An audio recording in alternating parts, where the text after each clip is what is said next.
dito sa Europa, tapos na ang masasayang araw ng summer at ngayon po ay simula na ang fall. Kaya madilim na, kinakailangan na ng ilaw pag broadcast, no? Pero anyway, nakatabangi ata ako kasi nga pangit ang aking ilaw. Sandali, hanap ako ng lamesa para nakaharap tayo sa ilaw nang hindi tayo madilim. Baka lalo pang umitim ang maitim na si Harry Roque. Kaya dapat, ayan, lagyan natin ng lamesa nang hindi tayo umitim. Yan, okay. Mas maganda na po ngayon ang ating lighting dahil nakaharap na tayo sa bintana ngayong madilim. Nakita nyo, naka-jacket na akong light kasi nga po, ang temperature ngayon dito sa Europa, 23, no? Masarap naman po ito ganitong weather. Sa totoo lang, mas gusto ko itong ganitong weather kesa yung napakainit o walang aircon dito sa Vienna, no? Pero ngayon naman po ay tapos na ang summer. So, tapos na ang mga shorts day, balik na ang mga light jacket at siguro after mga 1 month, mga medium jacket, tapos ayan ang winter pagdating na Oktubre. Anyway, ang pag-usapan po natin ngayon, syempre, yung 18th day na kanilang paninira kay VP Sara. Meron na ba silang nahita?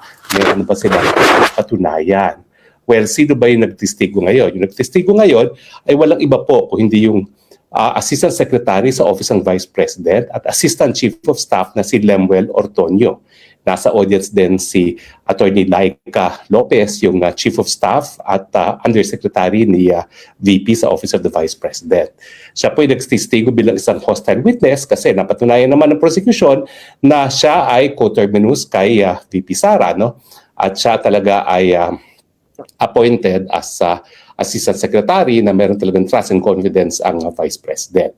Pero alam mo, ang problema kasi habang tumatawag ka ng mga malalapit na empleyado ni VP Sara, syempre wala kang aasahan na sila magtetestigo ng mga bagay-bagay na makakasira kay VP Sara.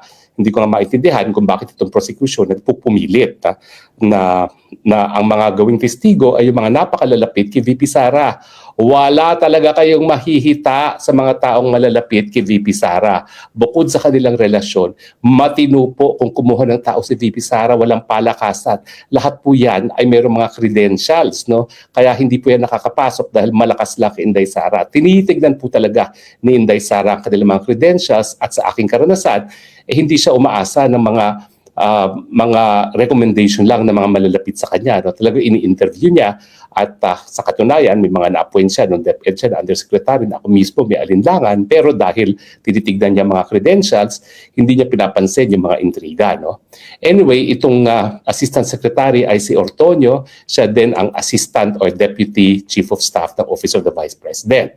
Ano bang nakuha lang nila? Walang nakuha lang nila ay siya yung gumawa ng, una-una inamin niya na humingi talaga sila ng confidential fund na 125 million galing kay Presidente Marcos at wala kaduda-duda na ang nagbigay ng confidential fund ay si Marcos himself na sa tingin ko nanggaling din sa confidential fund ni Marcos din. No? At siya rin ang nagprepara nung mga sagot ng OVP dun sa mga katanungan tungkol dito sa 125 million na confidential fund. Now, ang importanteng sinabi niya ay yung mga impormasyon na ginamit niya para sagutin ng COA ay nanggaling siyempre dun sa Special Disbursing Officer na naging testigo kahapon, si Gina Acosta, at saka yung Chief Security ni VP Sara na siya ring in charge sa disbursement ng confidential fund, walang iba kundi si Colonel Raymond Dante La Chica. Now, sinabi rin niya na yung tinatawag na protective intelligence reports, ito yung mga reports kung paano nagastos ang confidential funds ay i-forward sa COA na sealed. Siya mismo ay hindi niya tinignan yan kasi syempre yan po ay mga classified information. Ito siguro yung dahilan kung bakit ayaw na lang patawag sila Chika dahil wala rin masasabi sila Chika dahil lahat ng paggasto sa confidential fund ay confidential at hindi po pwedeng masiwalat sa publiko. Kaya naman, nagkakaroon ng alinlangan itong prosecution na tawagin sila Chika. Bagamat halata naman sa testimonya ni Gina Acosta, sa testimonya nitong si Ontorio ba ito, ni Antonio, na talagang sila Chika ang susi sa lahat, pero nagkakaroon ng alinlangan ng prosecution na siya ipatawag. No? Now, so yung prosecution ay tumutok dun sa explanasyon ng Vice President na yung cash advances ng 2022 ay obligations already incurred. Ang ibig sabihin lang naman po niyan, yan ay hindi sa aktual na nagastos, kung hindi, meron ng paggagastusan. No?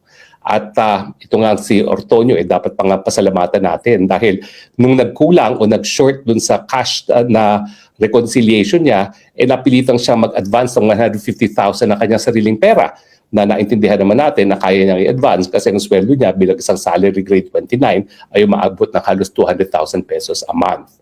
Okay? Now, sinabi rin niya na yung pera ay binigay diretso sa mga impormante para sa gamot, para sa mga silya, para at iba pang mga gastos, although walang official receipts. Now, ang pinakamalakas na posisyon ng depensa matapos ang 18 araw na pag-aaksaya ng kaba ng bayan, 25 million a day, well, ang testimonya kasi ni Ortonio ay second hand lamang. No? Ang impormasyon na ginamit niya para sagutin ng COA ay nanggaling kay Acosta at kila Chica. So wala talaga siyang personal na pagkakalam kung paano na gastos ang intelligence funds. Pero ang pinaka-importante pa rin, matapos ang 18 araw na pagbibigay ng pagkakataon sa prosekusyon na ipakita ang pagkakasala o di naman kaya ang pagtataksil sa pagtiwala ng taong bayan ni VP, unang-una, wala pa rin kahit anong ebidensya na patunayan na si Duterte, si VP Sara mismo tumanggap ng pera, yung 125 million. Pangalawa, na siya ay nameke ng operasyon o di naman kaya ng mga acknowledgement receipt. Pangatlo, na siya ay nag-utos na mag-imbento ng mga tatanggap ng mga perang yan. At saka siyempre, wala rin ebidensya na 150,000 na shortage ay naging benepisyo para sa kanya. Ibig sabihin, miski sabihin na nila na merong mga poor accounting, merong pagkaka-rely sa mga subordinates at may kulong-kulong na dokumentasyon, wala pa rin pong napapakitang ebidensya matapos ang 18 araw at matapos ang 4, 8, 12, 16, 4, 8, 12, 16. O, edi, ano na po yan? 1, 2, 3, 4, 400 na yan. So, mga 450 million ang nagastos sa paglilitis ni BP Sara, wala pa rin pong napatunayan ng prosecution na yung mga irregularidad ay dahil nangurakot at pinakinibangan ni Inday Sara yung confidential funds. Kailan kaya mapapatunayan ng prosecution na kinurakot ni BP Sara ang confidential funds?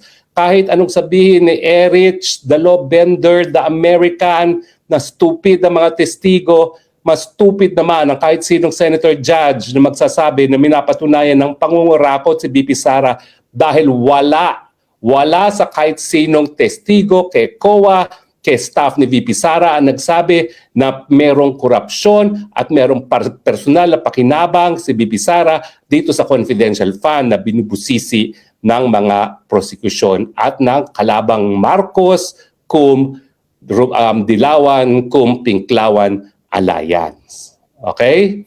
So, wala pa rin silang napapatunayan at in other words, yung 25 million after 18 days ay nasayang na naman. Hanggang kailan kayo magpapatuloy na magwaldas ng pera ng taong bayan? Ako po ay nananawagan sa mga miyembro ng prosecution galing sa Kamara. Pag-aralan niyo po ang anti-graft law. Kapag kayo po ay naglulustay na talaga ng pera ng taong bayan sa walang kamuwang-walang, walang kahit anong benepisyong mabibigay sa taong bayan, yan po ay graft. At kapag kayo magpatuloy na mag-aksaya ng 25 million kada araw, bukod pa doon sa budget mismo na ibinigay ng Kamara de Representante sa prosecution team, dapat siguro malaman natin magkano binabayad nila sa mga private lawyers. No? Nakapagtataka po yan kasi mga LGUs, bawal po kumuha ng private lawyers. Ang kailangan na mag-represent sa mga LGUs, yung city fiscal o di makaya yung provincial fiscal. No? Pero ang Kamara kumuha ng damukal ng private lawyers. Magkano ang budget nyo dyan?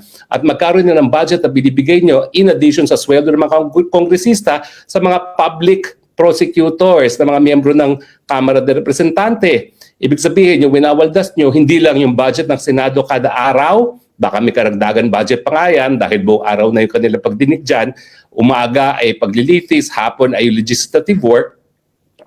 Kapag naman patuloy paglustay ng ganitong kalaking halaga ng taong bayan, yan po ay graft dahil wala naman pong napapatunayan na kahit anong pagkakasala, kahit anong pagtataksil na nagawa si VP Sara. Anyway, bukas po, ewan ko ba kung ano na naman ang testimonya na ibibigay nila, pero bukas po ay araw ng anong araw na ba? Wednesday. So meron pa po isang testigo. So anyway, titignan natin kung ano magiging recap ng testimonya ng testigo bukas. Pero bukas ay cross-examination itong si Ortonio. So makikita naman natin kung anong puntos talaga na gagawin ng depensa. Ngayon, ang napatunayan lang ng prosecution, siya ang humingi ng 125 million.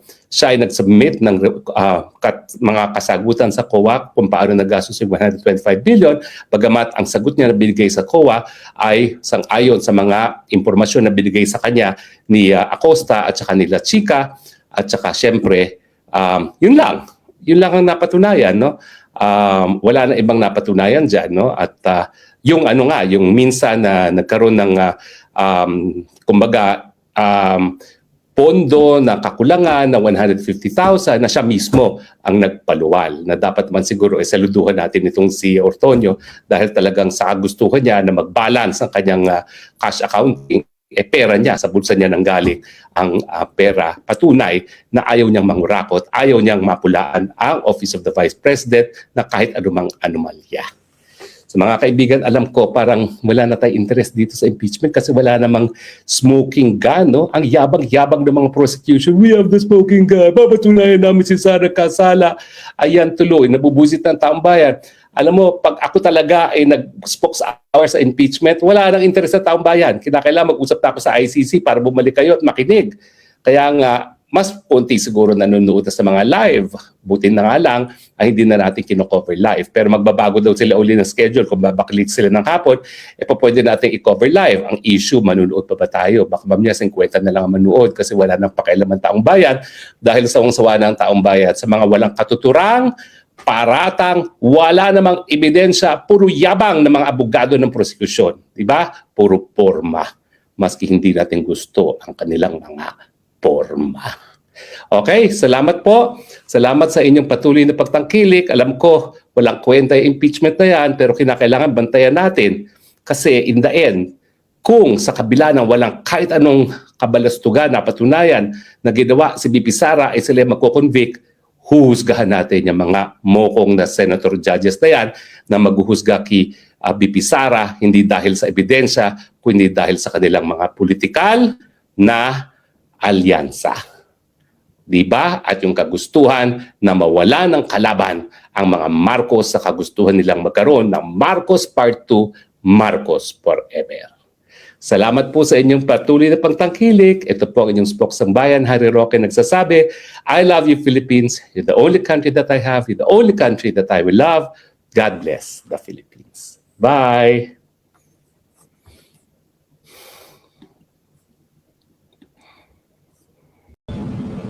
Magandang araw sa inyong lahat. Akala nyo, late ako ha. Well, alam nyo kasi, inaayos ko yung aking lisensya, kaya akhirap naman dito ng mga bureaucratic red tape para Pilipinas din. Napakadaming mga bilan, daming mga forms. Ay, nako, pero kailangan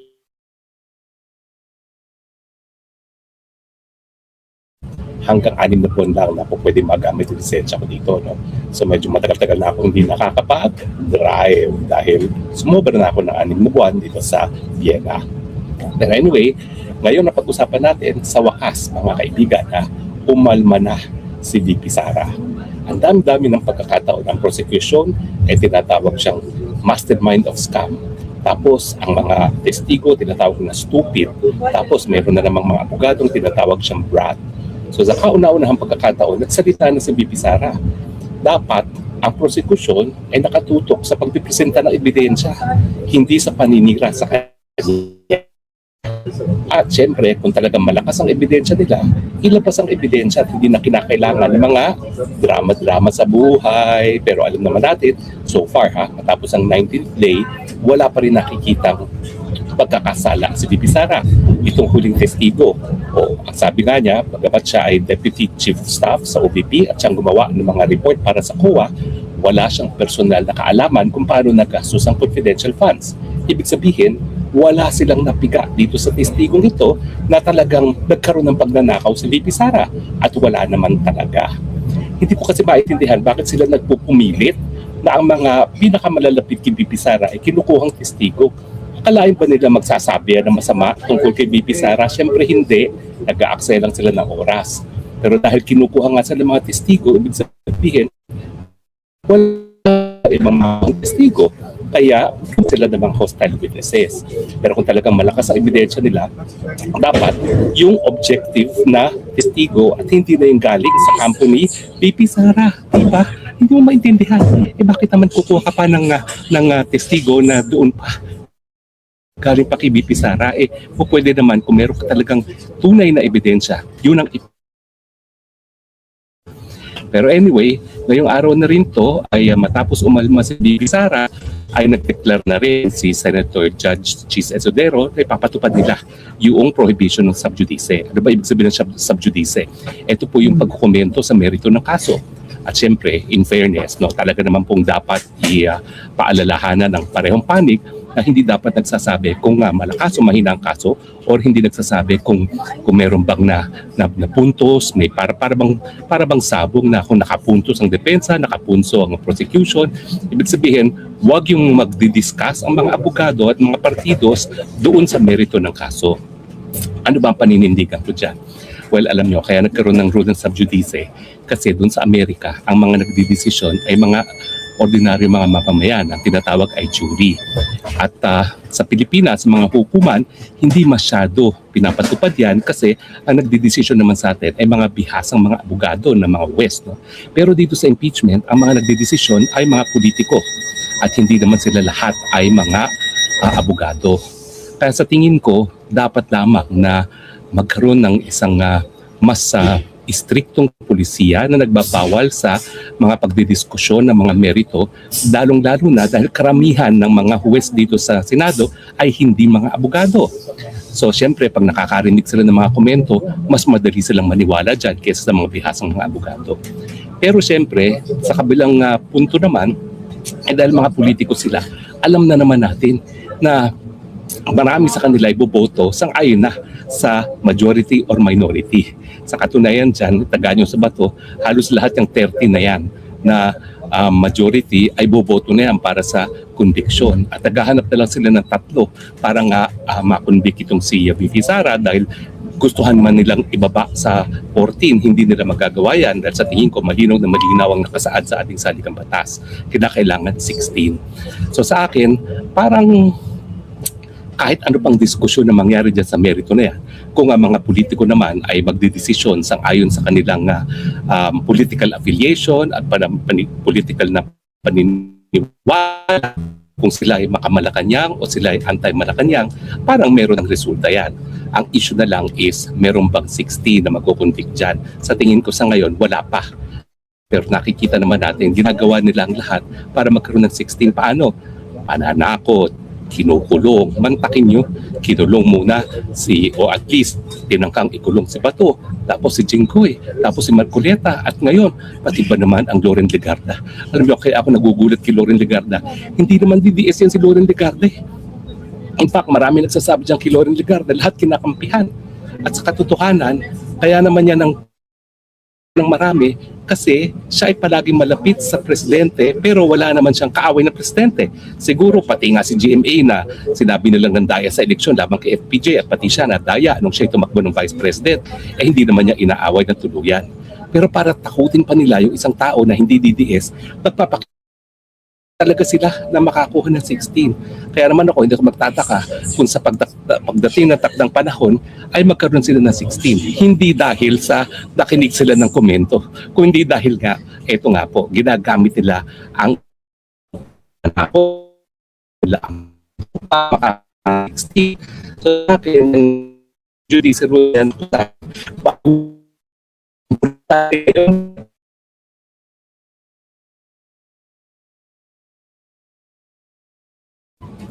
At siyempre, yung magkano ang kapalit, magkano ang ibibig para sa conviction. Anyway, mahina po ang aking internet, so magpapaalam na ako ha. Hanggang bukas po, Spokes Harry here. I love you Philippines. You're the only country I love. You're the only country that I have. God bless the Philippines.